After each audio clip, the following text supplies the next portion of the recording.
Sean muy bienvenidos a esta nueva presentación que vamos a tener hoy, ¿no?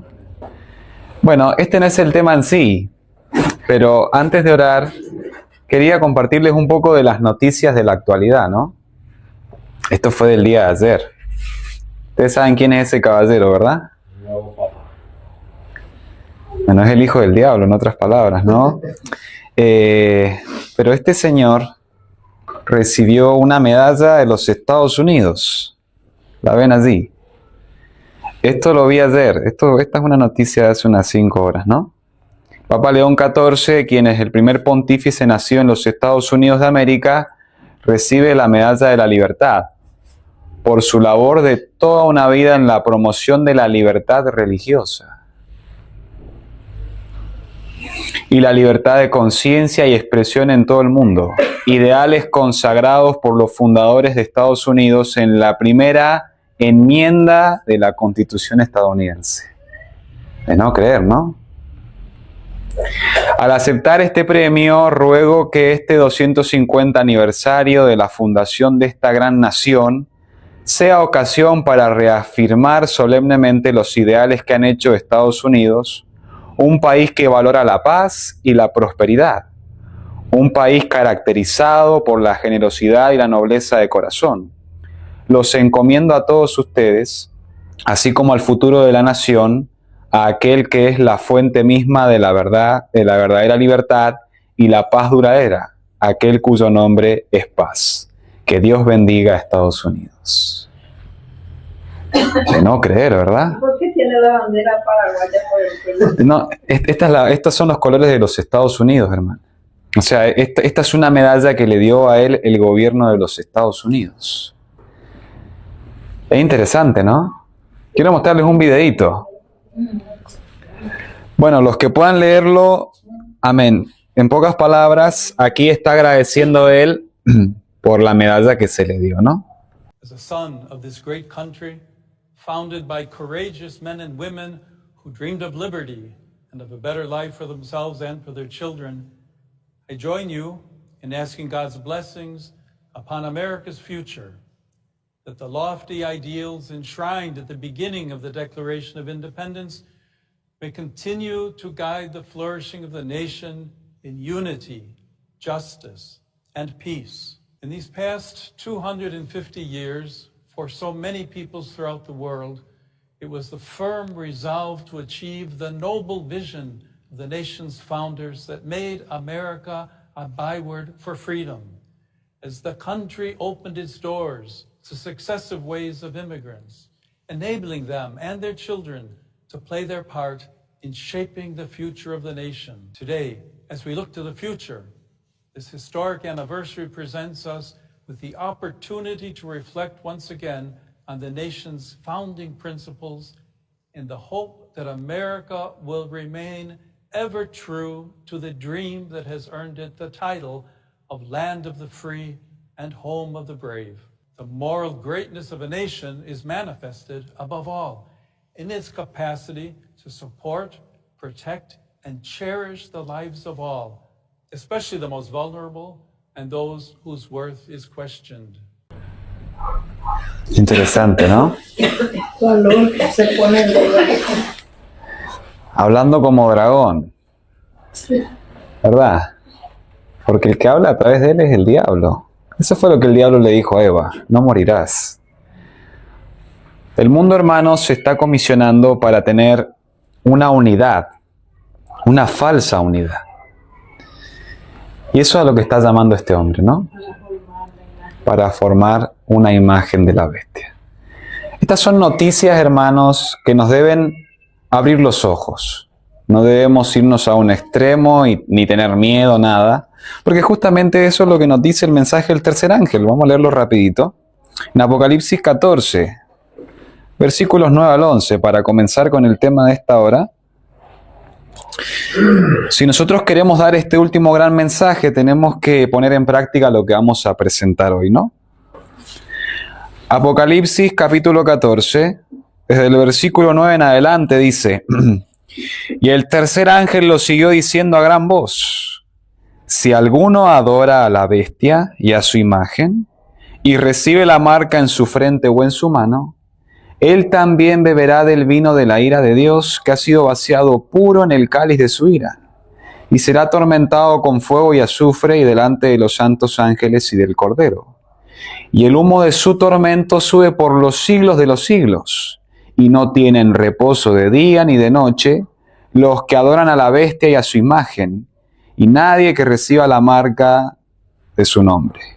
Aquí está la paciencia de los santos, los que guardan los mandamientos de Dios y la fe de Jesús.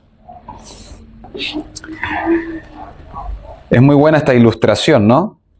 Estos son los que guardan los mandamientos de Dios y tienen la fe de Jesús. Y de eso vamos a hablar hoy, hermanos. Vamos a tener una palabra de oración. Si quieren pueden quedarse allí los que puedan sentaditos. Yo voy a orar para que podamos comenzar, ¿no? Si no hacemos tanto revuelo. Vamos a orar. Padre Celestial, tú que moras en los santos cielos, Señor, te damos las gracias porque tú nos permites ver las señales de los tiempos. No nos has dejado en oscuridad, nos has dado a conocer cuál es el camino para purificarnos, para santificarnos, para ser hechos partícipes de la naturaleza divina y para poder formar parte de la familia celestial. Te queremos pedir, Señor, en esta hora que tú abras nuestro conocimiento, nuestro entendimiento, para que podamos recibir la luz que viene de lo alto y podamos ser tus hijos, Señor, por precepto y por ejemplo. Y por sobre todas las cosas, Señor, que podamos ser parte de ese pueblo remanente que va a dar la última advertencia a este mundo que perece en el pecado. Te pido una bendición sobre cada uno de los presentes y sobre mi persona para que sean tus palabras y no las mías. Te lo pido humildemente en el nombre de Jesús. Amén. Bueno. Todos nos relacionamos con esta imagen de acá, ¿verdad? ¿Qué es esto? El santuario. Santuario, ¿verdad? Esta imagen es muy interesante. Acá tenemos a Cristo intercediendo por estos santos que están orando. Esto es lo que nosotros debemos estar haciendo en este momento, ¿no? Eso es lo que vamos a ver en esta hora. Vamos a buscar en nuestras Biblias en el Salmo 68. Vamos a ir al Salmo 68.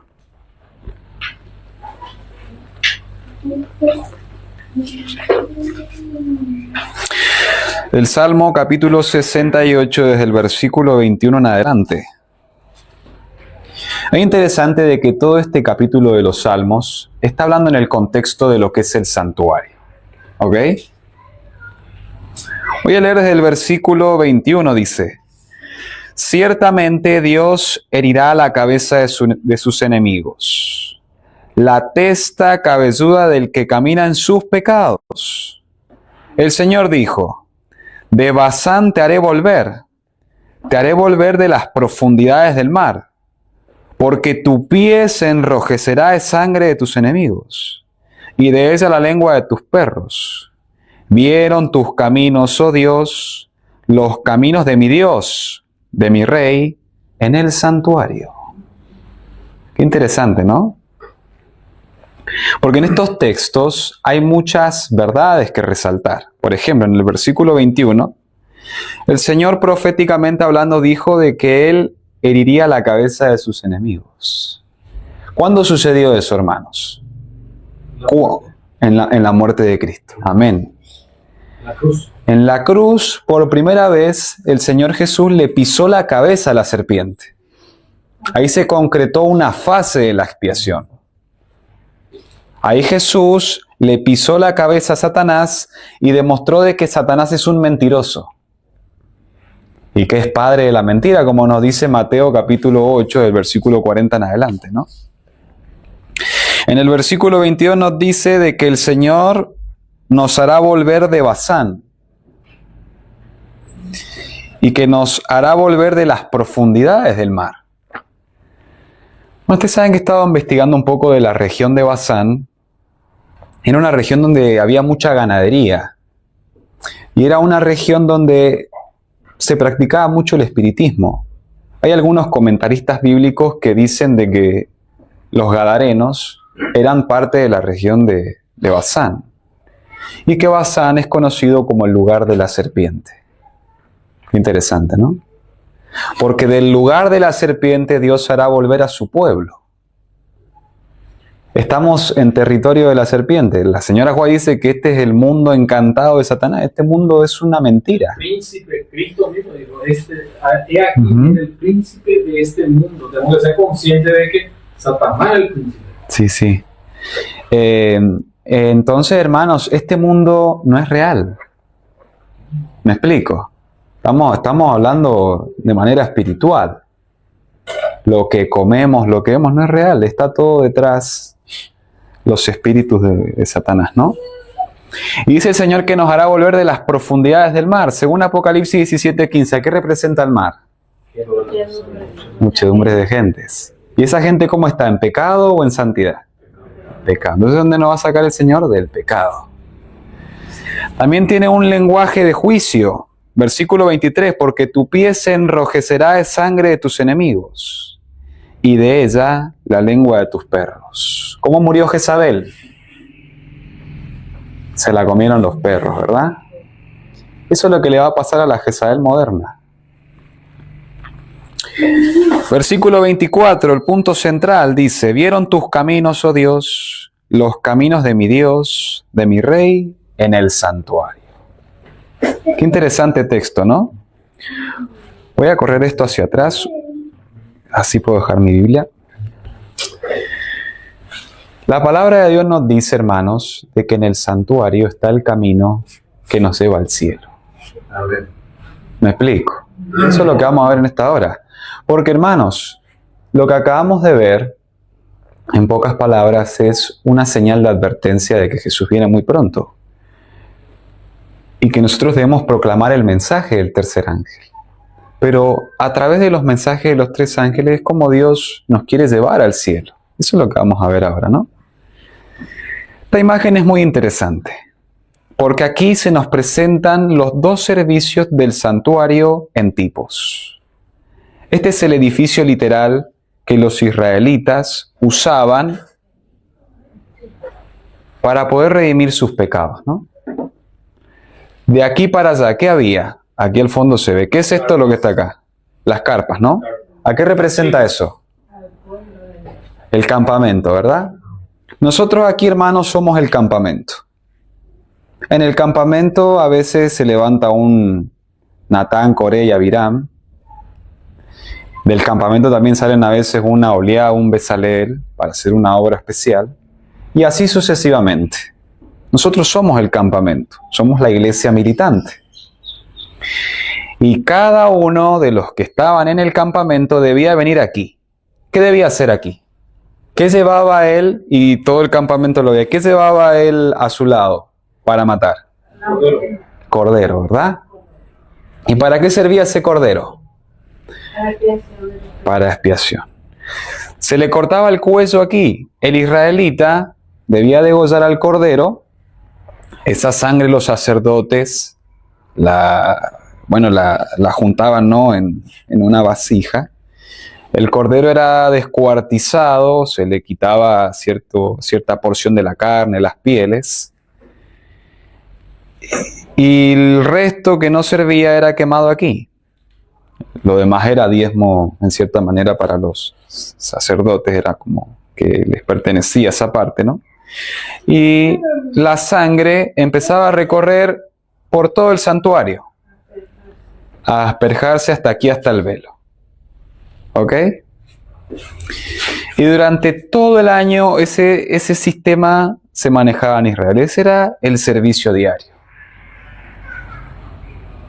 Eso tiene una lección espiritual. Pero había un servicio anual, que lo pueden encontrar en Levíticos 16, que era el día de la expiación. En ese día, toda la gente del campamento, durante una semana tenía que humillarse ante Dios.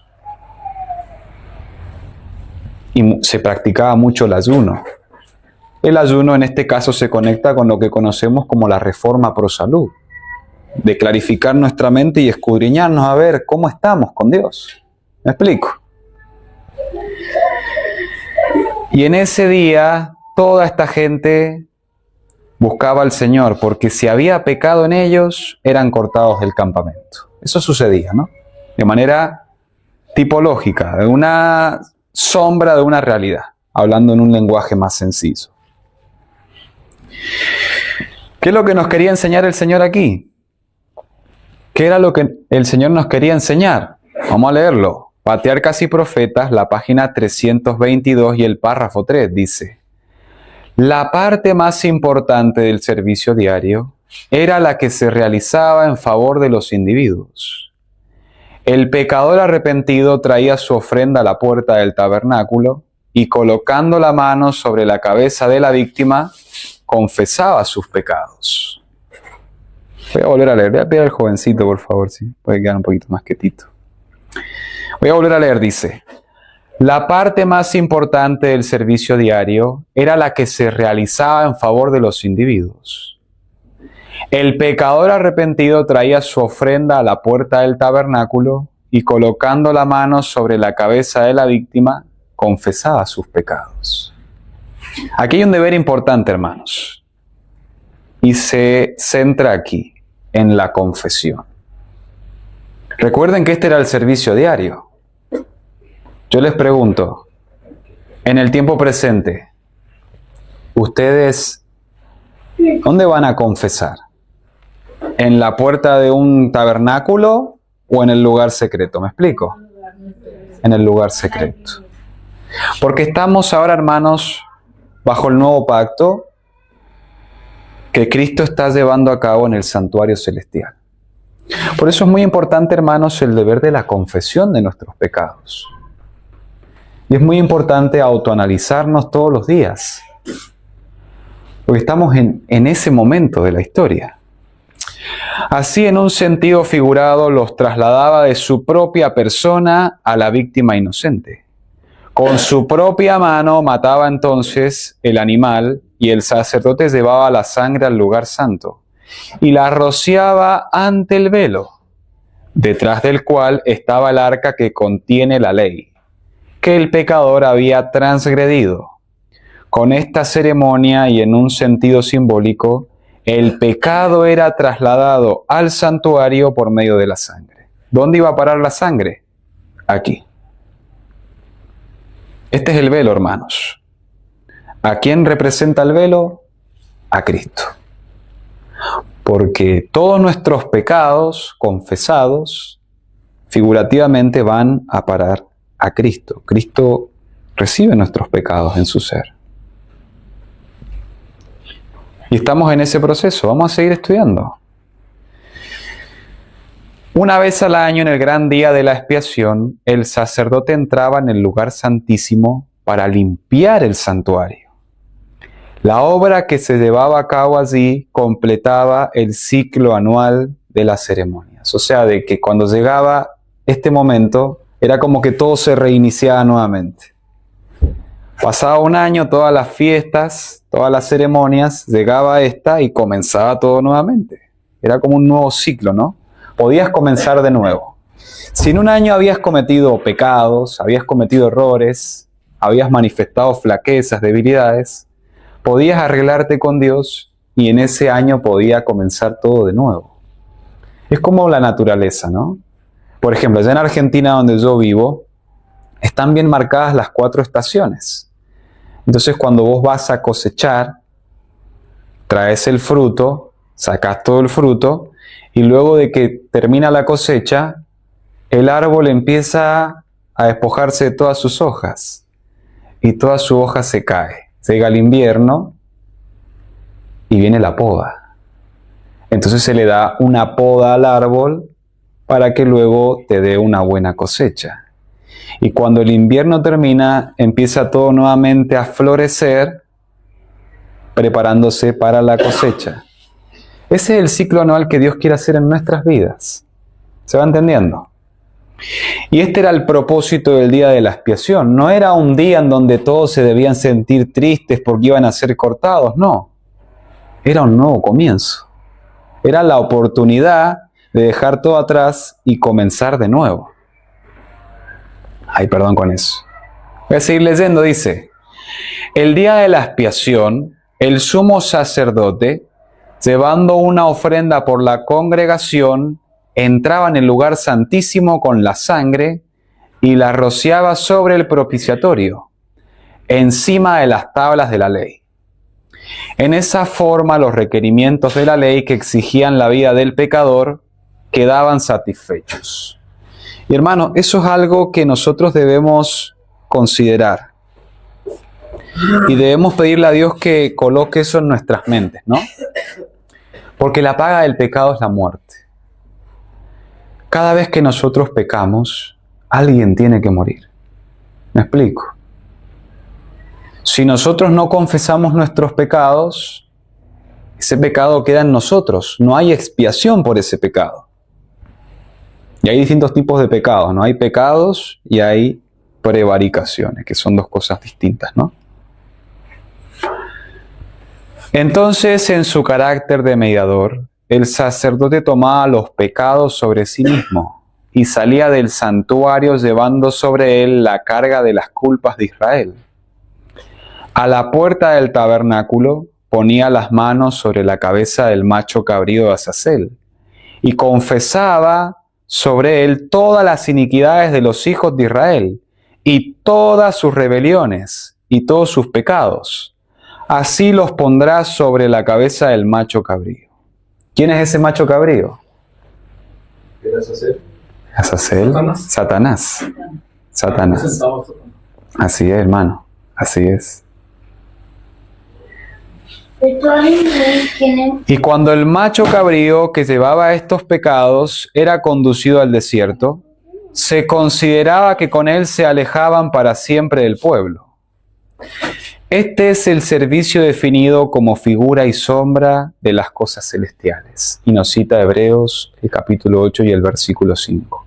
Justamente en el capítulo 8 del apóstol Pablo a los Hebreos, nos habla del nuevo pacto, donde nos clarifica, ¿no?, lo que era el antiguo sistema del santuario y de lo que representa hoy en el tiempo presente. Los animo a que puedan leerse ese capítulo en alguna ocasión. Y así es como nosotros llegamos a Daniel 8:14. Hermanos, es muy importante que entendamos estas cosas, ¿no? Daniel 8:14. Como pueblo adventista. Como podrán ver, allá tienen los diagramas proféticos. A ver, yo tengo acá mi láser, así no me acerco hasta allá. Eso es Babilonia, ¿verdad? De aquí de Babilonia, bueno, vemos este simbolismo, la cabeza de oro, el pecho de bronce, etc. Y luego este símbolo de aquí se empieza a expresar en estos símbolos: el león con alas, el oso, el leopardo con 4 alas, y luego lo que conocemos como la Roma pagana. Esta Roma pagana cambia de fase, se convierte en lo que conocemos como Roma papal. Y luego de que este poder opresivo dura los 1260 años, se da a conocer en el libro de Daniel este proceso en el plan de la redención. Vamos a Daniel 8:14. Vamos a Daniel 8:14.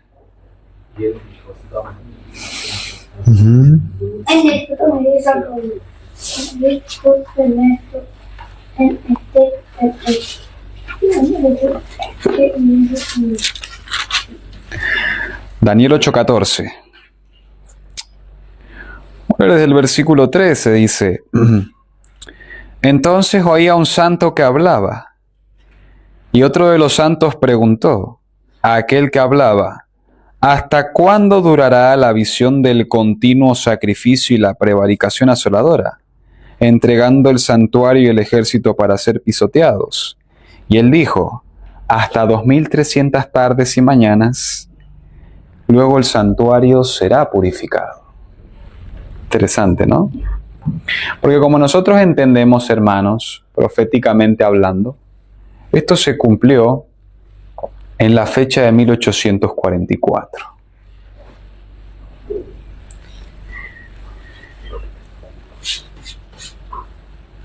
Si no mal estoy, aquí terminó la 7ª semana, ¿verdad? Jesús murió en el 31 después de Cristo. Aquí fue apedreado Esteban. Y llegamos a 1844. En Apocalipsis, el capítulo 4 y 5 nos habla de Cristo en su ascensión al lugar santo. Me explico. Porque cuando Jesús muere, se concreta una fase del plan de la salvación. Pero nosotros ahora nos adentramos en una segunda fase, en un proceso de purificación, entendiendo los tiempos. Somos justamente la última generación, los más degradados, los más debilitados por el pecado. Y el Señor ha provisto un medio especial para limpiarnos y para restaurarnos de la condición en la que nos encontramos. Porque estamos en una condición triste, hermanos. En Apocalipsis, el capítulo 3, la Biblia nos dice que somos la iglesia de la Odisea. ¿Me explico? Pero hay una solución para esa condición. Eso es lo que queremos estudiar en esta hora. 1844, ¿verdad? Se comienza lo que conocemos como el mensaje del tercer ángel. Desde 1840, 1838, 39 aproximadamente, se empezó a predicar lo que se conoce como el mensaje del primer ángel y el mensaje del segundo ángel. Primeros escritos, página 237, el párrafo 1 dice: al negarse las iglesias a aceptar el mensaje del primer ángel, rechazaron la luz del cielo y perdieron el favor de Dios. Confiaban en su propia fuerza y al oponerse al primer mensaje se colocaron donde no podían ver la luz del mensaje del segundo ángel. Pero los amados del Señor que estaban oprimidos aceptaron el mensaje. Ha caído Babilonia y salieron de las iglesias. Interesante, ¿no? Porque los mensajes de los tres ángeles se conectan con esta fecha, hermanos. O sea, de que los mensajes de los tres ángeles tienen una conexión íntima con lo que es la purificación del santuario. Justamente los mensajes de los tres ángeles se deben estudiar y se deben predicar en el contexto de la purificación del santuario, en el contexto del día de la expiación. Ahora, hermanos, aquí la inspiración nos dice de que hubieron muchas iglesias que no aceptaron el mensaje del primer ángel y que por rechazar esa luz perdieron el favor de Dios. ¿Cuál es el favor de Dios? ¿Cuál es la bendición de Dios? El espíritu de profecía. Testimonio. Sí, bueno, no tanto eso, sí, esa es una gran bendición de Dios, pero aquí nos está hablando la inspiración de que al rechazar la luz del cielo, pierdes el favor de Dios. ¿Qué pasa cuando rechazas la verdad? ¿Qué espíritu te llega, según 2 de Tesalonicenses 2:10? Un espíritu de engaño. O sea, cuando tú rechazas este mensaje, que está conectado con la purificación del santuario, lo que sucede de manera automática es de que comienza una caída espiritual. Tinieblas. Se queda sin luz. Exacto. O sea, el favor de Dios es la gracia. Y por la gracia de Dios nosotros podemos entender estas cosas, hermanos. Por eso es muy importante que entendamos este mensaje para que podamos entender el tercero. ¿Se entiende? Porque, hermanos, lo que acabamos de ver del Papa León XIV es de que nosotros vamos a tener que muy pronto dar el mensaje del tercer ángel. Pero si no entendemos el mensaje del primero y del segundo en el contexto de la purificación del santuario, ¿qué mensaje vamos a dar si no entendemos el tercero? Eso es lo que queremos estudiar en esta hora. ¿Qué le pasó a estas iglesias que rechazaron el favor de Dios? Confiaban en su propia fuerza. Y al oponerse al primer mensaje, se colocaron donde podían ver la luz, donde no podían ver la luz, del mensaje del segundo ángel. Interesante, ¿no? Esto nos debe hacer reflexionar. Vamos a leer el mensaje del primer ángel. Vamos a ir a Apocalipsis capítulo 14.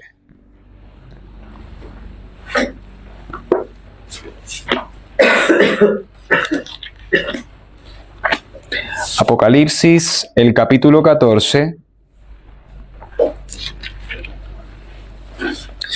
versículos 6 al 8. Vamos a leer del 6 al 8, ¿no? Para analizar un poco lo que es el mensaje del primer y del segundo ángel.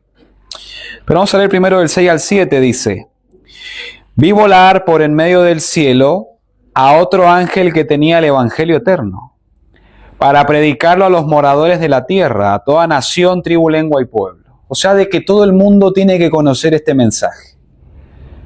Aquí, hermanos, no hay barrera cultural, no hay clase social, no hay etnia, no hay nada. Es a todo el mundo. Diciendo a gran voz: temed a Dios y dadle gloria, porque la hora de su juicio ha llegado. ¿Qué era el día de expiación? Era un día de juicio. Porque si tú no pasabas el examen, ¿qué pasaba contigo? Eras cortado.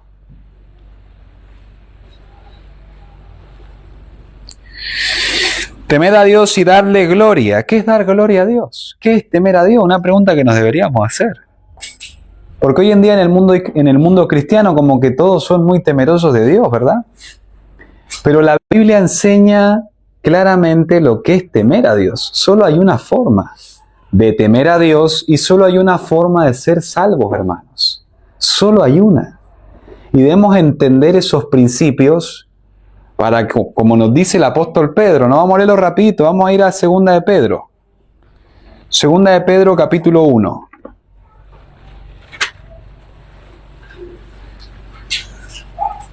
Segunda de Pedro, el capítulo 1.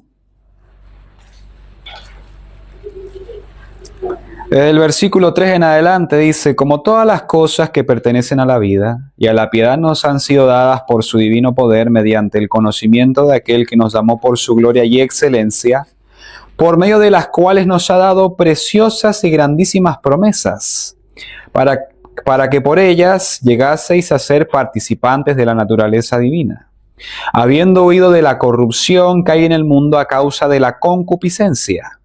Vosotros también, poniendo diligencia por esto mismo, añadid a vuestra fe virtud, a la virtud conocimiento, al conocimiento dominio propio, al dominio propio paciencia, a la paciencia piedad, a la piedad afecto fraternal y al afecto fraternal amor. Versículo 8 dice: porque si estas cosas están en vosotros y abundan, no os dejarán estar ociosos ni sin fruto en cuanto al conocimiento de nuestro Señor Jesucristo. Interesante, ¿no? Versículo 11. Porque de esta manera os será otorgada amplia y generosa entrada en el reino eterno de nuestro Señor y Salvador Jesucristo. Cuando nosotros, hermanos, vamos avanzando en esta experiencia de fe, recibiendo gracia sobre gracia, la palabra de Dios nos presenta la gran verdad de que nunca vamos a dejar de recibir ese poder y de dar frutos, y que nuestra entrada al cielo va a ser amplia. O sea, de que salvarse va a ser fácil. Por eso en este mensaje el primer ángel, cuando la palabra nos llama a temer a Dios y darle gloria, es un mensaje de amor, hermanos. ¿Sí, hermano? No te equivocaste, dijiste segunda de Pedro y es primera de Pedro. No, es segunda de Pedro, hermano. Es segunda de Pedro. Sí, sí. Es segunda de Pedro. Uh-huh. Entonces, hoy sí. Sí. Perdón. Sí, no se preocupe, hermano. No hay problema. Sí, no hay problema. Bueno, gracias, hermano. Muchas gracias. Bueno, aquí, hermanos, vamos a ir profundizando qué es temer a Dios. Vamos a ir a Génesis capítulo 22. Rapidito.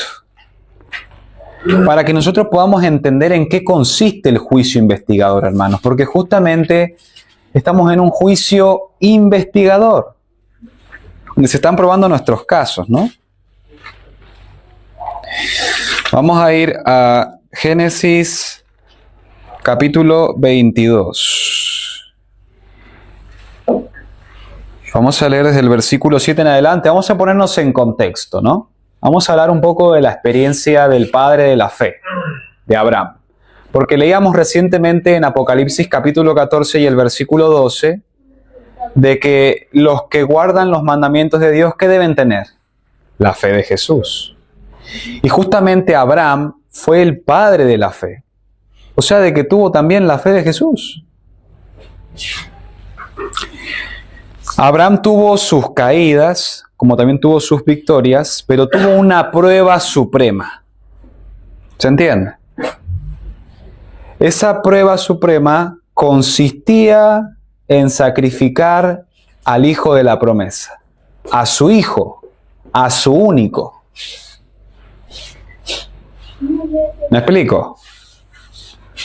Y nosotros, hermanos, también tenemos, si somos hijos de Dios, hago la aclaración, una prueba suprema de fe, en mayor o en menor grado, pero la tenemos, hermanos. Si queremos ir al cielo, debemos ejercer una fe perfecta en nuestra esfera. ¿Me explico? Porque no todos tenemos las mismas capacidades. Pero debemos ejercer una fe perfecta en nuestra esfera de capacidad. Y noten lo que estaba viviendo Abraham en su prueba suprema. Desde el versículo 7 dice: entonces habló Isaac a Abraham su padre y dijo: Padre mío. Y él respondió: heme aquí mi hijo. Y él dijo: he aquí el fuego y la leña, mas ¿dónde está el cordero para el holocausto? Y respondió Abraham: Dios se proveerá de cordero para el holocausto, hijo mío. E iban juntos. Y cuando llegaron al lugar que Dios le había dicho, edificó allí Abraham un altar, y compuso la leña, y ató a Isaac su hijo, y lo puso en el altar sobre la leña. Y extendió a Abraham su mano, y tomó el cuchillo para degollar a su hijo. Entonces el ángel de Jehová le dio voces desde el cielo y dijo: Abraham, Abraham. Y él respondió: heme aquí. Y dijo: no extiendas tu mano sobre el muchacho, ni le hagas nada, porque ya conozco de qué cosa. Que temes a Dios. Que obedeces, que temes. Interesante, ¿no? Y eso es lo que Dios quiere decir de nosotros. Amén. O sea,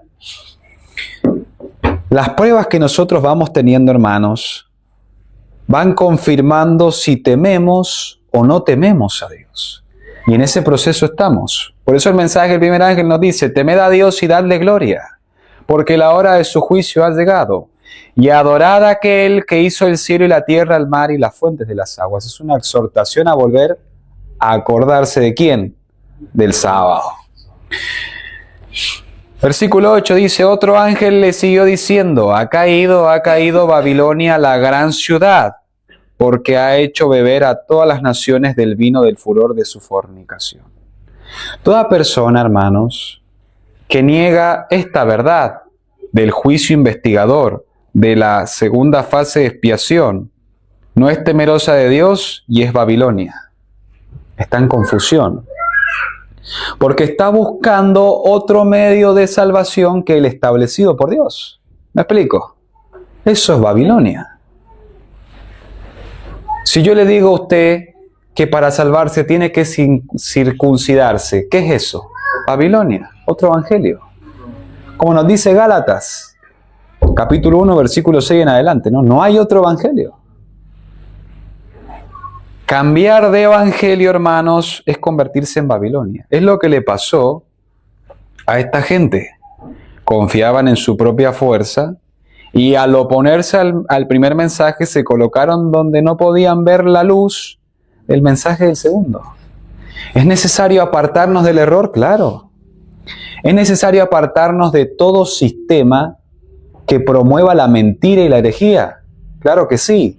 Y cuando me refiero a sistema, voy a generalizar, hablo a grupo independiente, ministerio de sostén propio, etcétera, que esté enseñando el error. Por eso, hermanos, tenemos que velar. Y no podemos meternos en cualquier lugar a adorar. Tenemos que ser sencillos como palomas, pero prudentes como serpientes. Debemos ser muy prudentes en este tiempo, hermanos. Muy prudentes. Esto es lo que yo le llamo la segunda fase de la expiación. Bueno, el Señor, en otras palabras, en los testimonios, Y yo lo comparé con esto, ¿no? Ustedes han leído ese proverbio donde dice, hijo mío, dame tu corazón, dame tu mente. Nosotros necesitamos esto, hermanos. ¿Y cuál debe ser esa esponja allí representada? Su palabra. Esta es la esponja, ¿no? Que nos debe purificar nuestra mente. ¿Recuerdan cuando Elías se preparó para hacer descender fuego del cielo? ¿Cuántas veces arrojó agua sobre el altar? 7 veces. Eso tiene una representación espiritual. El Señor quiere arrojar, el número 7 no es un símbolo de perfección en la Biblia, y quiere darnos la mente de Cristo. ¿Me explico? Y para nosotros tener esa mente, hermano, o sea, pensar como Cristo pensaba, razonar como Cristo pensaba y por ende ser liberados de los engaños de Satanás, tenemos que comernos este libro, pero en su contexto correcto. Porque hay muchos que... Claro, exacto, hermano. Porque hay muchos que lo leen de tapa a tapa en el contexto incorrecto. ¿Por qué? Porque la Biblia te habla en el contexto de esto, en tipo y antitipo. ¿Me explico? En su sombra y en su realidad. Todo israelita que no entendía este servicio, no entendía las Escrituras. Por eso los fariseos se oponían a este caballero aquí, que es el más hermoso de los hijos de los hombres, en su faceta como profeta. No lo entendían. ¿Por qué? Porque no entendían esto, hermanos. No entendían los conceptos de lo que es el perdón, la justificación y la santificación. De que tú a través del perdón te vas santificando. Necesitas primero ser justificado, ser perdonado, y luego también creer que Dios tiene el poder para santificarte, no solo de perdonarte. Eso es lo que necesitamos. Estamos en una segunda fase de expiación. Gloria a Dios. Review and Herald, 21 de enero de 1890, dice: debemos despertar y comprender la situación. ¿Qué me dice el Señor aquí? Estoy dormido y no estoy entendiendo. Así como Jonás. ¿Me explico? En el barco, ¿cómo estaba la tormenta? Estaba fuerte, ¿verdad? ¿Y cómo estaba Jonás? Estaba durmiendo. ¿Y para dónde estaba yendo Jonás? Para Tarsis, ¿verdad? ¿Y hacia dónde tenía que ir? A Nínive. ¿Y qué tenía que dar en Nínive? El mensaje del tercer ángel. El mensaje de la última advertencia. Si no hacen un cambio, va a venir un juicio, ¿verdad? Estamos en esa situación. Estamos en el día de la expiación y debemos trabajar en armonía con la obra de Cristo de purificar el santuario de los pecados del pueblo. Hermanos, esto es fundamental que entendamos. Por eso yo les estoy compartiendo estas cosas. Para que entendamos los principios de la purificación que debemos hacer si queremos ir al cielo. Para prepararnos para el cielo. Que nadie que desee ser hallado con el traje de bodas se resista a nuestro Señor en su labor. Hermanos, meditemos un poco. ¿Cómo estaba Isaac cuando su padre Abraham lo estaba atando al altar? ¿Han leído eso en los testimonios?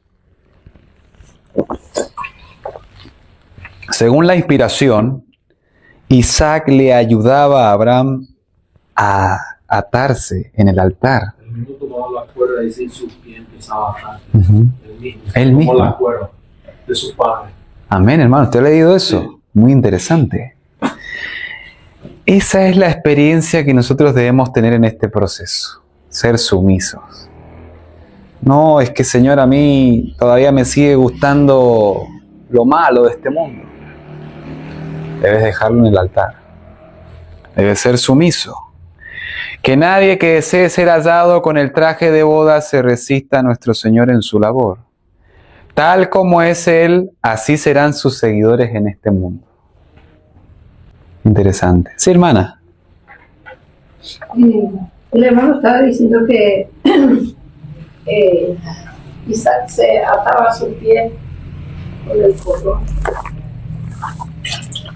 Yo ya leí esa parte, pero no desarrollé. No entendí. Quisiera entender por qué él tenía que, si él no sabía quién era el que se iba a guiar encima del altar. Sí, bueno, de pronto luego en el almuerzo le puedo explicar un poco más a profundidad, ¿no? Pero en pocas palabras, hermana, tenemos que entender el contexto de que Isaac iba a ser sacrificado. ¿Usted sabe lo que es que lo tengan atado en un altar y que le estén por atravesar un cuchillo y lo rajen de acá hasta acá? Y usted someterse a eso. Ahí ¿Me explico? Lo que enseña el Espíritu Profecía está ampliando. Viste que la Biblia no amplía, pero el Espíritu Profecía lo dice, el carácter de Isaac. Él no se resistió a su padre, sino obedeció. Él fue una representación de Cristo en la cruz. Él obedeció, él fue. Cristo enmudeció. Pero ¿en qué momento le dijo su padre que él era? Claro, es que eso, hermana, evidentemente es espiritual. La Biblia no te lo dice, pero si Isaac ya estaba recostado en el altar era porque su padre le había dicho que era lo que debía hacer, ¿verdad? ¿Me explico? ¿Verdad? Sí, no, claro, es que evidentemente fue así, ¿no? Bueno. Por eso el Espíritu decía lo que hace es pone a Isaac como que es una representación de Cristo. Y Abraham como Dios Padre, obedeció a Cristo, fue el mismo acto. El Espíritu decía lo que hace es amplía ese contexto. Ya que la Biblia no amplía, no cuenta una parte de una lectura. Así es, hermano. Luego podemos conversar un poquito más de eso, hermano. No se preocupe. No hay nada. Dice, ahora debemos presentar ante el pueblo la obra de la sabiduría de Jesús. Ver a nuestro gran sumo sacerdote realizarla en el santuario celestial. Quienes no se solidarizan con Jesús en su obra en las cortes celestiales, quienes no limpian el templo del alma de toda contaminación, sino que se involucran en alguna empresa que no está en armonía con esta obra, se unen al enemigo de Dios y del hombre para desviar las mentes de la verdad y de la obra para este tiempo. Hermanos, ahora entendemos por qué hay tanta herejía en el mundo adventista. Porque no estamos haciendo esta obra en los templos de nuestros corazones. Queremos ser vistos y reconocidos por los hombres. Queremos figurar en cámara. Queremos ser alguien que no somos. Estamos en un cuadro errado de lo que realmente somos. Y ella dice aquí que los que no están en armonía con la obra que Cristo está haciendo se unen al enemigo de Dios y del hombre para desviar las mentes de la verdad y de la obra para este tiempo. Porque, hermanos, todo lo que nosotros estamos viviendo en este tiempo es en el contexto de una purificación espiritual. Cuando esa purificación se concrete, Jesús va a venir. Y si nosotros no entendemos estas cosas y no las ponemos en práctica, va a pasar el 2031 y vamos a llegar hasta el año 3000, hermanos. Y Jesús no va a venir si nosotros no ponemos en práctica esto. ¿Me explico? Que la venida de Cristo es inminente, pero no es que nosotros tenemos el deber de poner una fecha. Lo que nosotros debemos hacer es ponernos en armonía con estos mensajes y enseñarlo al mundo. Vamos a leer el mensaje del tercer ángel. Lo voy a leer desde aquí, dice, y el tercer ángel lo siguió diciendo a gran voz. Si alguno adora a la bestia y a su imagen y recibe la marca en su frente o en su mano, él también beberá del vino de la ira de Dios, que ha sido vaciado puro en el cáliz de su ira, y será atormentado con fuego y azufre delante de los santos ángeles y del Cordero. Y el humo de su tormento sube por los siglos de los siglos. Y no tienen reposo ni de día ni de noche los que adoran a la bestia y a su imagen, ni nadie que reciba la marca de su nombre. Aquí está la paciencia de los santos, los que guardan los mandamientos de Dios y la fe de Jesús. Hermanos, este mensaje de aquí va a ser un mensaje que va a ser furor dentro de poco tiempo. Porque toda Babilonia, todo el mundo religioso apóstata, se va a confederar en una coinonía que no es de Dios, que es de Satanás, para oponerse a los que denuncian a la bestia y a su imagen. Se van a confederar en una falsa libertad religiosa y van a distorsionar van a distorsionar la verdadera libertad religiosa para exterminar a todos los herejes que presenten estos tres mensajes combinados. Pero las personas que van a dar este mensaje de advertencia, que es el mensaje de Elías, son personas que van a tener esta experiencia: la paciencia de los santos, los que guardan los mandamientos de Dios y tienen la fe de Jesús. Eso es lo que debemos nosotros analizar en esta hora. Porque justamente estos tres mensajes, hermanos, los que viven estos tres mensajes van a tener esta experiencia descrita en Apocalipsis capítulo 14, versículos 1 al 5. Y miré, y he aquí el Cordero de pie sobre el monte de Sión. ¿Cuál es el monte de Sión? El santuario. Y con él estaban 144,000 que tenían su nombre y el nombre de su Padre escrito en sus frentes. ¿Cuál es el nombre de Dios? El carácter. Su ley. Su ley. Su ley escrita en la frente. Y cantaban un cántico nuevo delante del trono y delante de los 4 seres vivientes y de los ancianos. Y nadie podía aprender el cántico sino aquellos 144,000 que fueron redimidos de entre la tierra. Ese cántico es su experiencia, ¿no? Estos son los que no se contaminaron con mujeres, pues son vírgenes. Espirituales. Amén. ¿Por qué? Porque salieron de Babilonia, hermanos. Y mujeres son doctrinas. Doctrinas, iglesias, sí. Bueno, de las iglesias se desprenden sus doctrinas. Recuerda, por ejemplo, cuando Números 25, ¿quiénes se introdujeron al campamento? Las moabitas, ¿verdad? ¿Y qué hacían las moabitas con los israelitas? Los llevaban a adorar a sus dioses. Salen de Babilonia.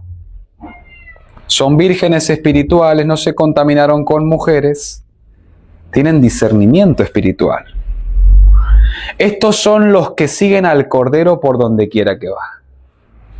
Mira, a mí el Cordero me ha dicho: Santiago, tenés que dejar la mala alimentación.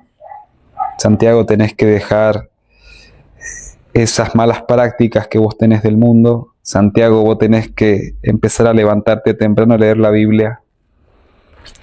Y uno se va esforzando por seguir, ¿no? Eso es seguir al Cordero, hermanos. No es un seguimiento literal, de seguir a un Cordero que no. Es espiritual. Claro, exacto. Porque la voz del Cordero está aquí. Y cuando yo estudio, Cordero me dice: tenés que hacer esto. Entonces yo lo sigo por la fe, ¿no?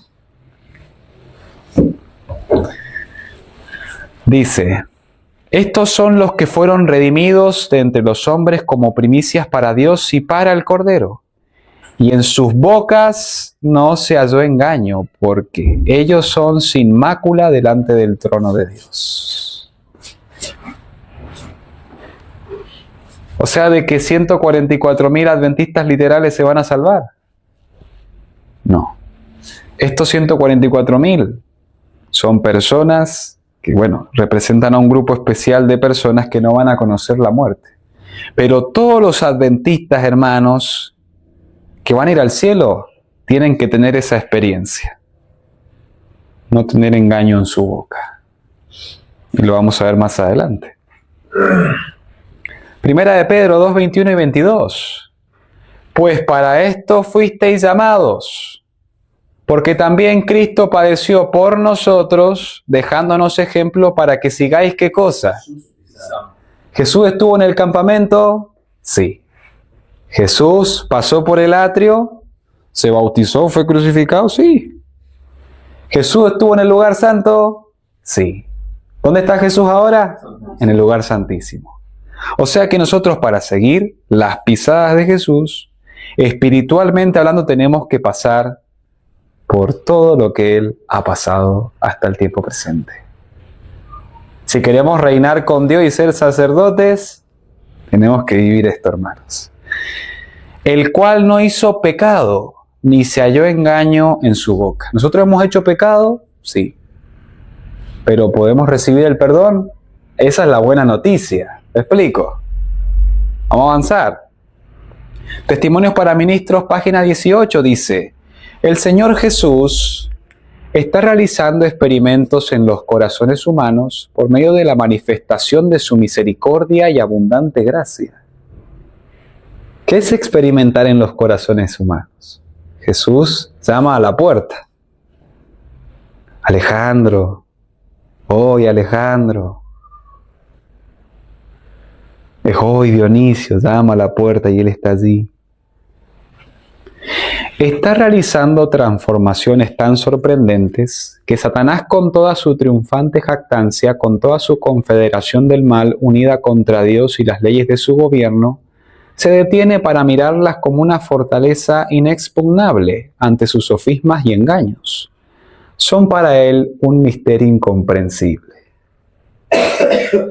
Satanás se pregunta, ¿no? Pero ¿cómo puede ser que se me escapó de mis manos Dionisio si yo lo tenía dándole dinero allí, lo tenía bien agarradito y ahora se me escapa?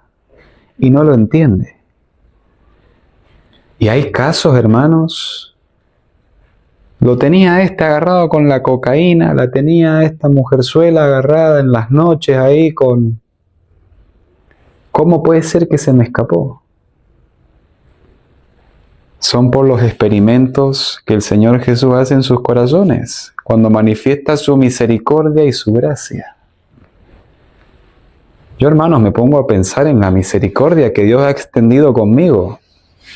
Para mí eso es un misterio, ¿verdad? Misterio de la piedad.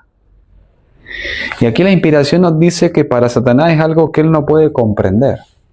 La mente que el diablo tiene, hermanos. Tiene muchas facultades, muchas capacidades y sin embargo no lo puede entender.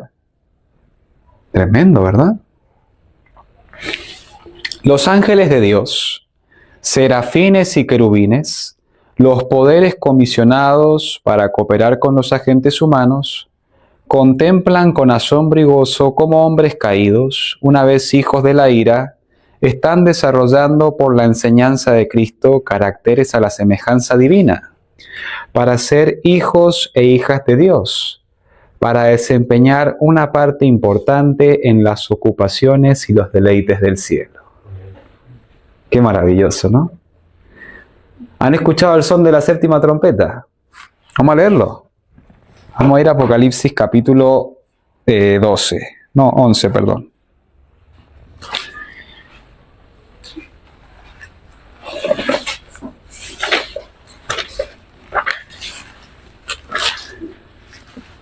Apocalipsis capítulo 11.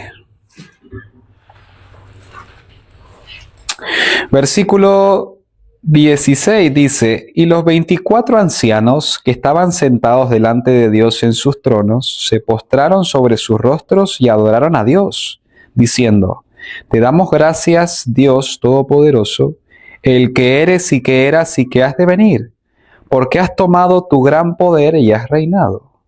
Y se airaron las naciones y tu ira ha venido, y el tiempo de juzgar a los muertos y de dar el galardón a tus siervos los profetas, a los santos y a los que temen tu nombre, a los pequeños y a los grandes, y de destruir a los que destruyen la tierra. Interesante, ¿no? Se dieron cuenta de que el diablo es un mentiroso y que el reino de Dios es un reino justo y que Dios es infalible. Amén. Amén. Así es, hermano. Otra cita más, 14 de marzo de 1912, en la Revista Angera, la sierva del Señor dice: ahora, mientras nuestro gran sumo sacerdote está haciendo expiación por nosotros, debemos procurar ser hechos perfectos en Cristo. Hermanos, ¿qué es perfección? Apartado del mal, como la Biblia nos habla de Job, ¿no? Era perfecto en todos sus caminos. En todos sus caminos. Mira, en sus caminos él andaba perfecto. Ujú.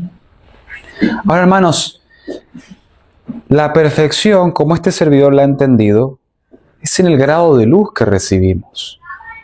Ante los ojos de Dios, nosotros somos perfectos cuando ponemos en práctica lo que Él nos ha dado como luz. Eso es ser perfecto. No hace falta, hermanos, de estar todo el día ahí intachable, que no sé, que voy a dar un ejemplo, a ver, que el osito en nuestra cama tiene que quedar justo en el medio, me explico cuando hago ¿me están entendiendo la ilustración? Quiere ser perfecto en todo. Claro, o sea, eso era lo que intentaban los judíos. fariseo, exacto. O sea, contaban hasta los pasos que daban el día sábado. ¿Me entiendes? O sea, podemos caer... Claro. Podemos caer en legalismo, ¿se entiende? Que cuando uno no entiende este mensaje, uno cae automáticamente en eso. ¿Qué es? Los hermanos que no quieren que ninguno se ría. Y como la risa es una terapia también para nosotros los seres humanos. Claro. Hay que mantenerte seria. ¿Qué le vamos nosotros a mostrar a la gente? Ujú. Cuando yo les saludo, hola. Por eso hay que entender que el hermano está diciendo, Tiene que ser no amable con las personas. Así no es. nos va a salvar a nosotros, por nuestro medio no nos vamos a salvar si entendemos este mensaje, porque muchos buscan esa salvación, no ser perfecto y decir que uno va a estar, sino Cristo es que hace eso. Así A través es. de Cristo vamos a ser salvos. Claro. Y hay varios pasos, hermanos, que nosotros debemos entender si queremos ser aceptos ante Dios. Primeramente tiene que haber una convicción de pecado. O sea, de que hemos pecado, ¿se entiende? Por ejemplo, si yo por ejemplo, voy a la casa del hermano Juan, sí, se me había olvidado su nombre, disculpe, hermano. Y yo cometo un pecado contra él, ¿me explico? Yo primero lo que debo permitir de que el Espíritu Santo me convenza de que yo hice mal contra él. ¿Me explico? Entonces, cuando yo recibo esa convicción y yo soy humilde, me acerco al hermano y le digo, hermano, discúlpeme, yo me equivoqué contra usted, y yo me humillo ante el hermano. Y luego voy y me humillo ante Dios y confieso ante Dios, luego de haberme humillado ante mi hermano, Dios allí me otorga el perdón. Pero no me debo quedar allí, sino que debo allí decirle a Dios, Señor, yo tengo esta debilidad, te la entrego a ti, ahora por favor dame el poder para yo sobreponerme ante esta debilidad y no pecar más con mi hermano. Ese es el proceso de la justificación y la santificación que todos nosotros debemos adentrarnos. Y a medida que nos adentramos en ese proceso de limpieza de nuestros pecados, porque muchas veces, hermanos, nosotros se manifiestan cosas que nosotros no conocemos. ¿Me explico? A veces no nos conocemos, por eso necesitamos colirio para ver nuestra condición. Entonces, de esa manera nuestra visión espiritual se va aclarando y vamos entendiendo todas las cosas. Y por eso, hermanos, esta expiación lo que nos habilita es a ser perfectos en Cristo. Ni siquiera en un pensamiento pudo el Salvador ser llevado a ceder al poder de la tentación. No hubo en él pecado alguno del que Satanás pudiera sacar ventaja. Esa es la condición en la que deben encontrarse los que han de permanecer en pie en el tiempo de angustia. Esa es la condición. Y en esa condición deben morirse los fieles de Dios. Porque es el mismo Espíritu, hermano, el que controla la mente. ¿Se entiende? No es que el Espíritu Santo te va a controlar y después, no, bueno, peca ahora y... No. El que permanece en él no peca, porque la simiente de Dios permanece en él y no puede pecar. Y nosotros debemos creer de que esa simiente puede ser una realidad en nuestra vida. Hay principios que debemos vivir, como lo es la reforma pro salud y otros más, ¿no?, que nos habilitan a estar en esa condición totalmente restaurados. Eso lo podemos ver en otra ocasión. Conflicto de los siglos, página 478, dice: mientras se prosigue el juicio investigador en el cielo, mientras que los pecados de los creyentes arrepentidos son quitados del santuario, debe llevarse a cabo una obra especial de purificación. de liberación del pecado entre el pueblo de Dios en la tierra. Cuando esta obra haya quedado consumada, los discípulos de Cristo estarán listos para su venida. Quiere decir que mucho depende de la segunda venida de Cristo de nosotros. De nosotros. Ahí, eso quiere decir el Espíritu. Exacto. Usted, hermano, lo entendió a la perfección. Por eso, hermanos, cuando nosotros escuchamos voces de que Jesús viene en el 2031, nosotros tenemos que reprender a Satanás. Eso es una mentira. Y no quiero decir de que la venida de Cristo sea inminente, pero, hermanos, de pronto hasta Jesús venga antes de esa fecha. Depende de nosotros. Depende de nosotros. O sea, ¿qué quiero decir, hermanos? Que de pronto en el transcurso de este año se puede decretar una ley dominical. Ustedes saben, hermanos, que nos agarra una ley dominical sin nosotros haber entendido estas cosas. ¿Qué vamos a hacer? ¿Se entiende? Porque nosotros vamos a tener que defender nuestra posición. Y no la vamos a defender ante gente indocta.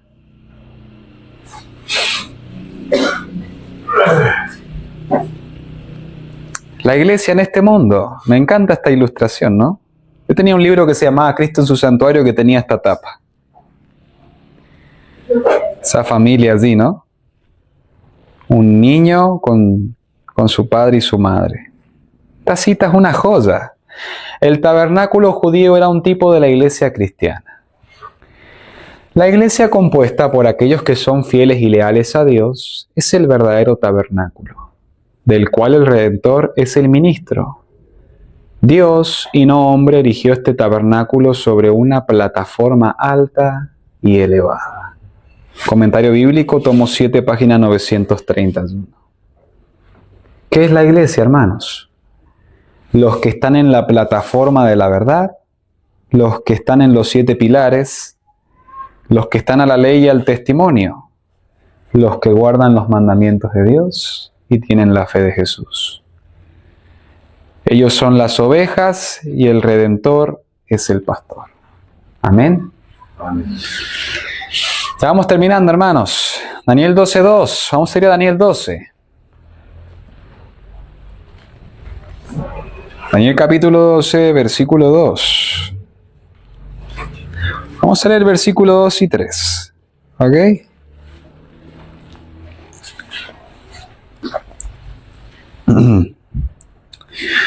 Daniel capítulo 12, versículos 2 y 3 dice: y muchos de los que duermen en el polvo de la tierra serán despertados.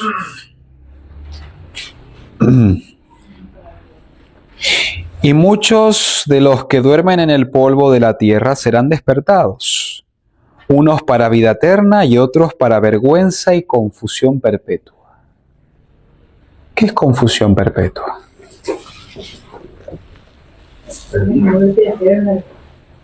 Muerte eterna. Pero podría haber escrito aquí el profeta Daniel otros para vergüenza y muerte eterna, ¿verdad? Pero dice confusión. Están perdidos espiritualmente. No entendieron las cosas.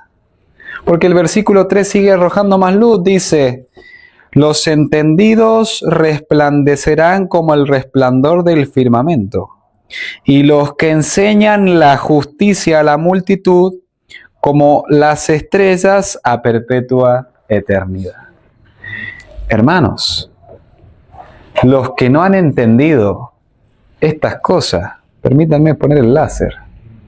Los que no han entendido todo esto, hermanos, todos estos cómputos proféticos, llevándolo hasta el fin de los tiempos, los 3 ángeles en el contexto de la purificación del santuario, confusión perpetua. Mateo capítulo 7, versículos 21 al 23. No todo el que me diga Señor, Señor, entrará en el reino de los cielos. Así es, hermano. ¿Y qué le va a decir el Señor, hermana, a esa gente? Nunca os conocí, apartados de mí, obradores de maldad. Por eso, hermano, la lección pasada decía de ayudar. Tuve hambre, Jesús está hablando en un sentido espiritual en ese momento. Gracias, hermano Juan. Es que es así, hermanos. El que entiende estas cosas es entendido. es remanente, es la iglesia. ¿Qué pasa con los que no han entendido? Conforme vaya acercándose la tempestad. ¿Cuál es esa tempestad, hermanos? Bueno, yo lo entiendo como la ley dominical, ¿no? Conforme vaya acercándose la tempestad. ¿Hemos llegado a una ley dominical todavía? Está a las puertas. Pero miren lo que dice aquí. Conforme vaya acercándose la tempestad, muchos que profesaron creer en el mensaje del tercer ángel, pero que no fueron santificados por la obediencia a la verdad, abandonarán su fe e irán a engrosar las filas de la oposición. ¿Cómo entienden esta cita ustedes, hermanos? Porque esto está en el marco de antes de la ley dominical. Conforme vaya acercándose la tempestad, hermanos, estamos muy cerca.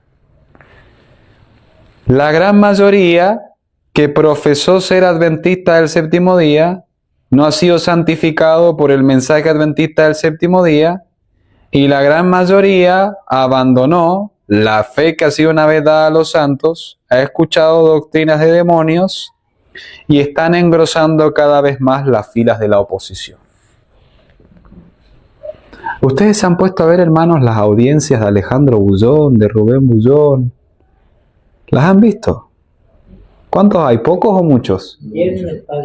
¿Les gusta escuchar estas cosas a ellos? ¿Qué les gusta escuchar? ¿Que van a estar pecando hasta cuándo? Hasta que Cristo venga. Ya estamos viviendo en ese tiempo, hermanos. Y si nosotros no somos santificados por el mensaje del tercer ángel, si nosotros no tenemos si nosotros no guardamos los mandamientos de Dios, ni tenemos la fe de Jesús, vamos a engrosar la fila. Vamos a engrosar la fila y vamos a ser los enemigos más acérrimos del remanente. ¿Qué va a ser la minoría?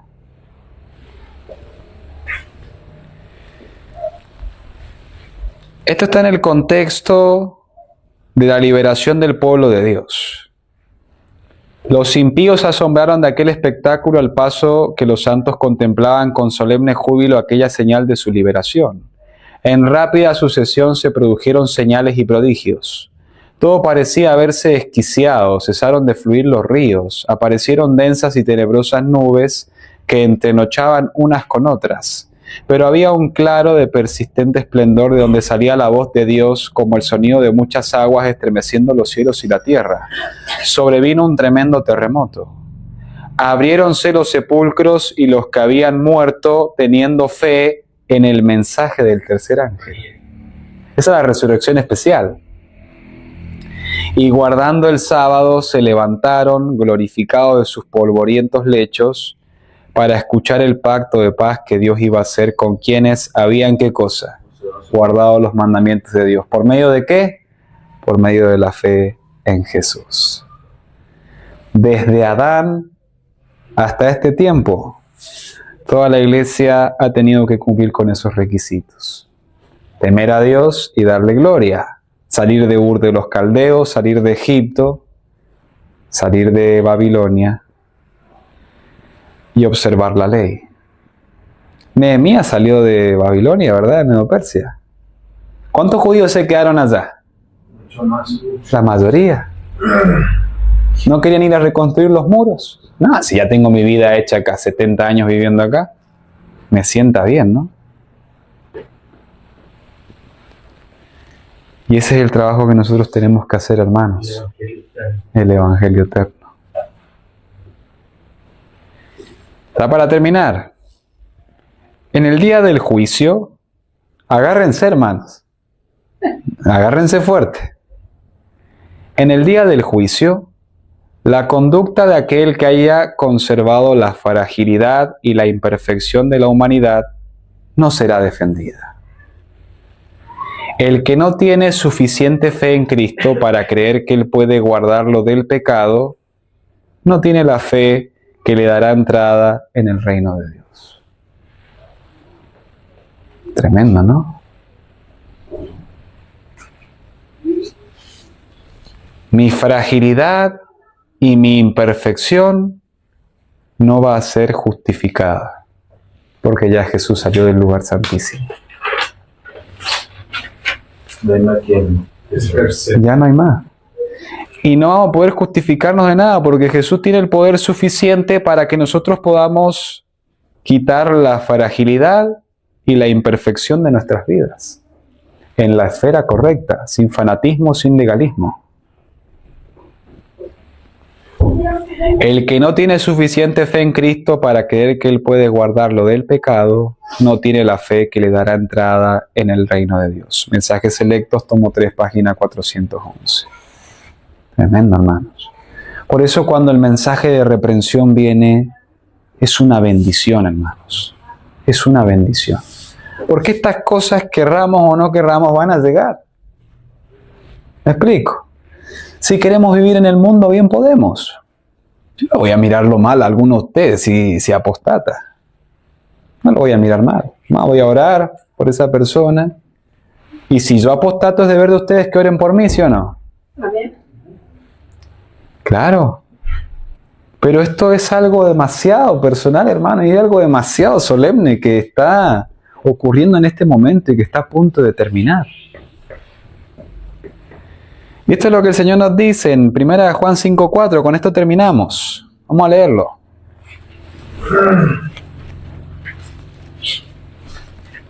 Primera de Juan, capítulo 5, y voy a leer desde el versículo 3, porque son textos muy interesantes, ¿no? Primera de Juan, capítulo 5, versículo 3. Pues este es el amor a Dios, que guardemos sus mandamientos, y sus mandamientos no son gravosos. Porque todo lo que es nacido de Dios vence al mundo. Y esta es la victoria que ha vencido al mundo, nuestra fe. Por eso el justo por su fe vivirá. Y esa ha sido la condición de vida o muerte a través de todos los tiempos. La fe. Y el que no tiene esa fe, hermanos, no va a poder vencer. No va a poder convertirse en Israel. Se va a convertir en edomita, un enemigo. No va a tener suficiente fe. Y es tremendo. Nuestro acceso va a ser nuestro. Pero hermanos, esto a nosotros nos habilita para luchar contra Dios y obtener la victoria. Porque si nosotros obtenemos la victoria, hermanos, mucha gente se va a salvar por nuestro testimonio. ¿Usted no quisiera, hermano Dionisio, que su familia se salve completa? Claro que sí. O hermana, su familia completa. ¿Usted quisiera que, por su experiencia, la promesa es de que tú y tu casa serán salvos? La promesa que se le hizo al centurión es para mí y para usted, hermano. Tenemos que creer en esa promesa. Tenemos que reclamarla y vivirla. Este no es un mensaje, hermano, para decirle usted es un pecador, y no. Esto es un mensaje de amor, de misericordia. Solo tenemos que ver desde esa visión espiritual. En el contexto de lo que vimos de este León 14, hermanos, ya no le queda mucho a este mundo para perseverar. Yo no creo que voy a llegar a ser viejo, hermano. Es más, de pronto hasta ni me case. ¿Me explico? Amén. Y Dios nos ha dado el privilegio de ser la última generación. ¿Ustedes se imaginan, hermanos, cómo se habrá sentido Adán después de pecar? Tener que perseverar 900 y pico de años en este mundo. ¿Ustedes se han puesto a pensar en eso? No debe haber sido fácil. Que toda tu descendencia acá rato te esté diciendo, no, por tu culpa estamos acá, mirá. Por tu culpa. No la pasó bien. ¿Soportó la prueba? Sí. Sí, hermano, casi 1000 años, o sea, en este mundo. No se soltó la mano de Dios. ¿No? Su esposa pasaron muchas cosas. No, claro, hijos, hermano. a tribulaciones, pero ella igual, vamos a la mano de Dios. Avanzamos. Así es. A nosotros, hermanos, nos queda poco tiempo. No nos queda mucho por perseverar. No podemos bajar los brazos ahora. Si van a tomar de edad. Claro, o sea, ya. A nosotros no nos queda mucho ya por perseverar. Ya todo se está cumpliendo y deberíamos, claro, deberíamos estar alzando nuestra vista porque nuestra redención está cerca.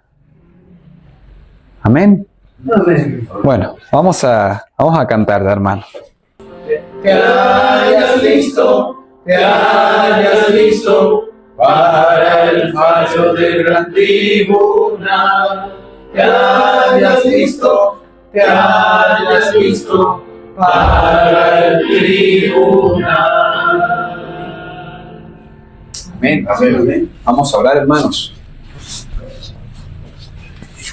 Los que puedan.